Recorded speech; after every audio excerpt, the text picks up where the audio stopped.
Chapter 8. Back home, something strange caught my eye. The front door sat halfway open, which my mother would never leave like that, especially this late in the evening.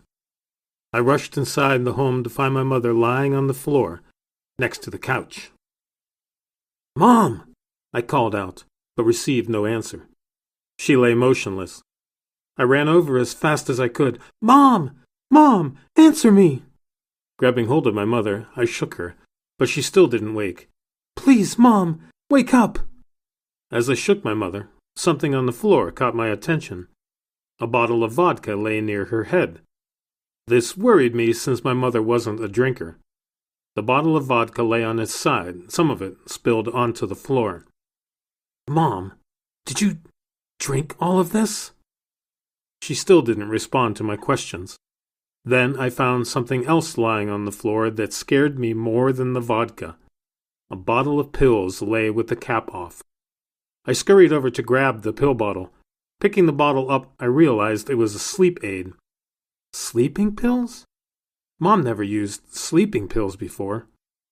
Inside the pill bottle were a bunch of tiny oval yellow pills, which made me feel a little relief as my mother didn't take the entire bottle. Now the question that formed into my head was, how many did she take? I whipped out my phone and dialed 911. "Please, help! My mother has overdosed!" The dispatcher did her best to calm me down and assured me help was on the way. While I waited for help to arrive, I continued to try to wake my mother, but had no success. I also counted the remaining pills left in the pill bottle. There were 29 pills in the bottle, counting the 4 pills I found laying on the ground, and on the bottle I found the quantity, 30 pills.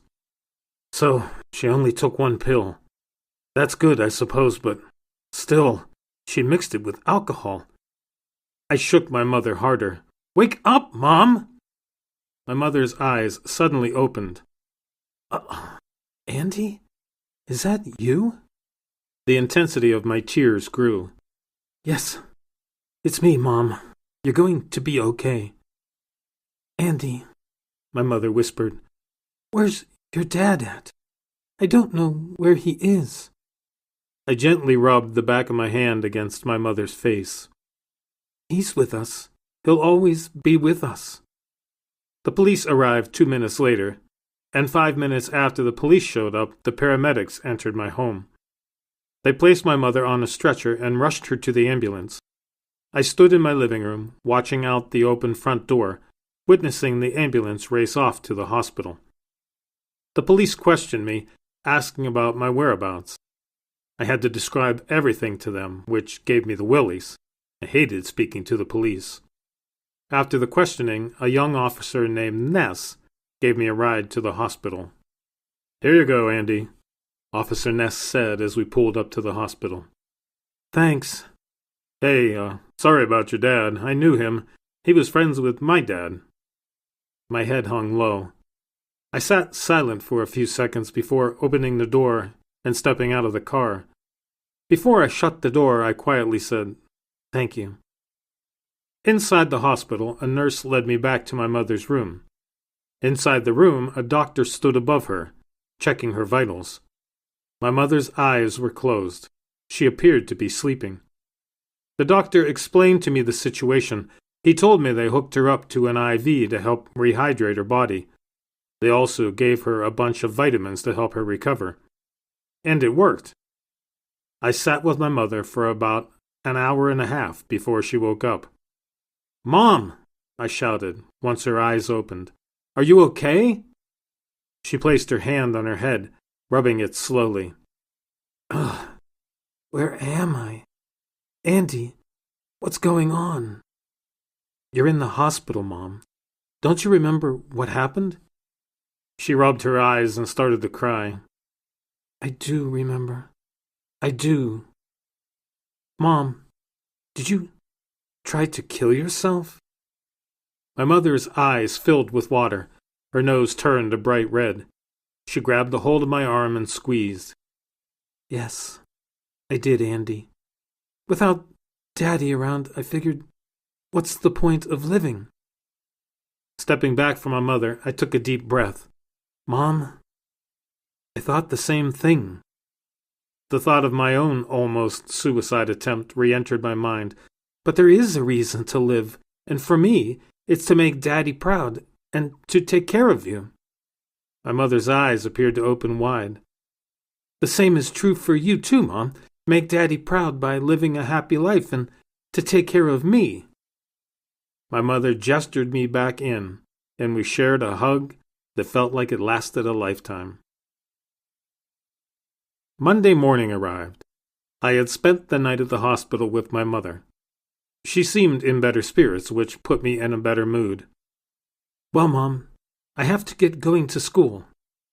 She sat up in her bed. After school, you will find out if you made the team, right? Nah, I waved my hands around. I should be able to find out around lunchtime. Coach will post a list outside his office for all us kids to read. I know your name will be up on that paper, my mother said. I know it will. A huge smile formed on my face. The overnight custodian, a middle-aged man named Barrett, offered to give me a ride home since he was getting off work and driving toward my house anyway. Barrett kept coming by and chatting with me, telling me to keep my head up. He's a great dude. After Barrett dropped me off at my house, I rushed inside to take a quick shower and grab a change of clothes. Now, changed into a fresh set of clothes, I clicked on my phone to discover that I only had 8 minutes till the start of school. I stormed down the stairs and outside of my house. My pace never faded as I zoomed down the street and all the way to my school. I felt like the superhero, the Flash. Inside the school, I hurried over to the office, but no team list hung yet. Shit, I mumbled. The school bell rang, so I dashed to my homeroom. My day went by slowly. I just wanted to see my name on the football roster sheet. By lunchtime, I skipped the food line and rushed to the office. Still no list. Damn! I yelled, as everyone stopped to stare at me. My face changed to a bright red color, and I scurried away to the lunchroom. Today for lunch we had steak and macaroni and cheese. It tasted okay, but what school food tasted great anyway? The bell rang for lunch to be over, so I jumped up to return my tray. I ran to the office once more. Yes!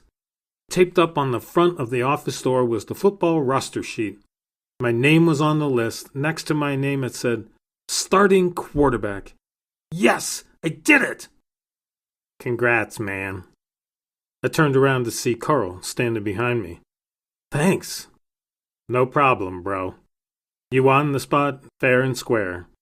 Just remember not to get hurt, or the spot is mine, Carl said with a smile. He walked away and I glanced back at the list to find Carl's name next to the backup quarterback position. I laughed his statement off and headed to my next class. My class after lunch was health. I got B's in health. It wasn't my favorite class, but my health teacher, Mr. Jordan, was a pretty cool teacher. He would always come up with games for us to play as we learned, definitely different from the other teachers. Inside the health classroom, Mr. Jordan stood up at the chalkboard writing today's lesson. He turned to face me as I walked in. Hey, Andy! Congratulations on making the team! Oh, you heard already? You betcha, Mr. Jordan laughed. You know I find out everything at this school. Mr. Jordan shot me a wink and I smiled. My desk in health class was toward the back of the room, so I zigzagged past the other desks to my seat. In my seat I sat, daydreaming about the upcoming football season. Damn, I wish you could be here to watch me, Dad. No, you will be with me, watching me the entire time. The class filled up with students and the bell rang. Mr. Jordan finished his writing on the blackboard and walked to his desk.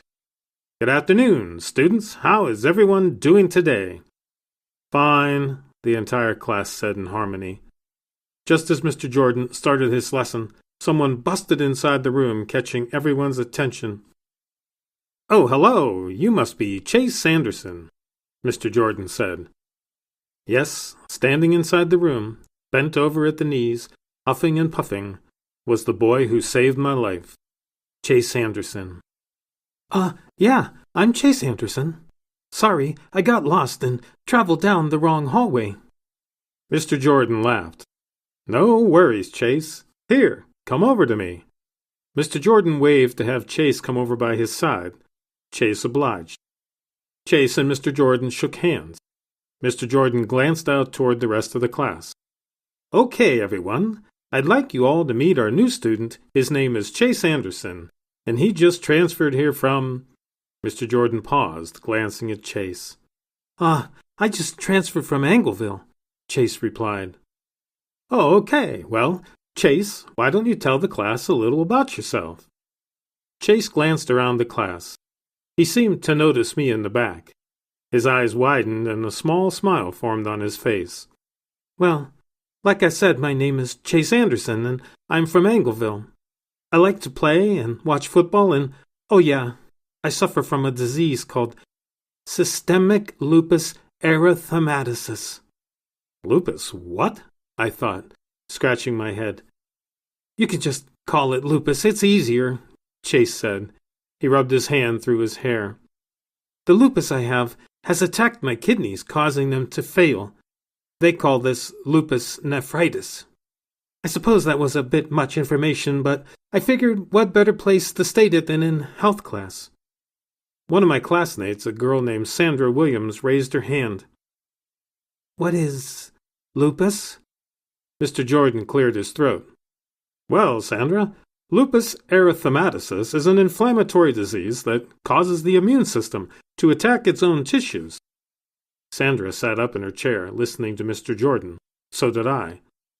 Mr. Jordan continued. Lupus can attack the joints, skin, blood cell, brain, heart, lungs, and as you heard, the kidneys. Yeah, that pretty much sums it up, Chase said.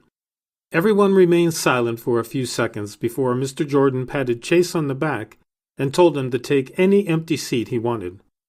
There were only 2 empty seats in the classroom. One back in the far corner of the room by the closet, and the other empty seat just so happened to be the desk right next to my left. Chase made his way to the empty desk that sat next to me.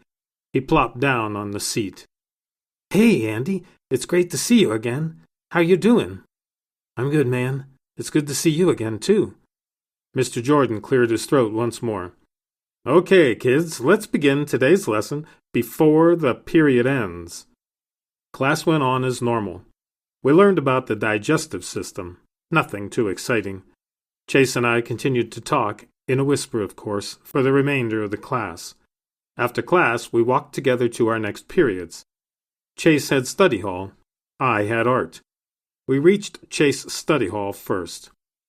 Chase and I laughed and talked about a lot of stuff during that small amount of time.